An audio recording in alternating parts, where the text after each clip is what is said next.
আলাইকুম। ওয়ালাইকুম সালাম। কেমন আছেন? এই তো ভালো আছি। আপনারা ওই ছোট ভাইকে নিয়ে কই যাচ্ছেন? এই তো ভাই মাদ্রাসায় যাচ্ছি আর কি। মাদ্রাসায়? এখন তো মাদ্রাসায় যায় কোনো লাভ নাই। এখন মাদ্রাসায় যায় না কোনো একটা সার্টিফিকেট পাওয়া যায় না, পরবর্তীতে কোনো একটা চাকরি পাওয়া যায়। এখন মাদ্রাসায় পড়ে তো কোনো লাভ নাই। তার থেকে ভালো স্কুলে পাঠাও। স্কুলে পাঠাইলে একটা পড়ালেখার পরে একটা চাকরি, ভালো একটা চাকরি পাওয়া যাবে। হ্যাঁ, তার মানে হচ্ছে বাবার অনেক স্বপ্ন ছিল ছোট ভাইরে মাদ্রাসা পরে হাফেজ বানাইবে। না না, এটা এটা একবারে ভুল করতেছো। এখন এই মাদ্রাসায় পড়ে কোনো লাভ নাই। দেখো মাদ্রাসা একবারে ফুল খালি, স্কুলে কত মানুষ।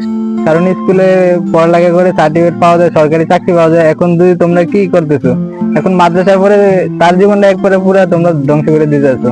বাবার অনেক স্বপ্ন ছিল তাকে হাফেজ বানাবে।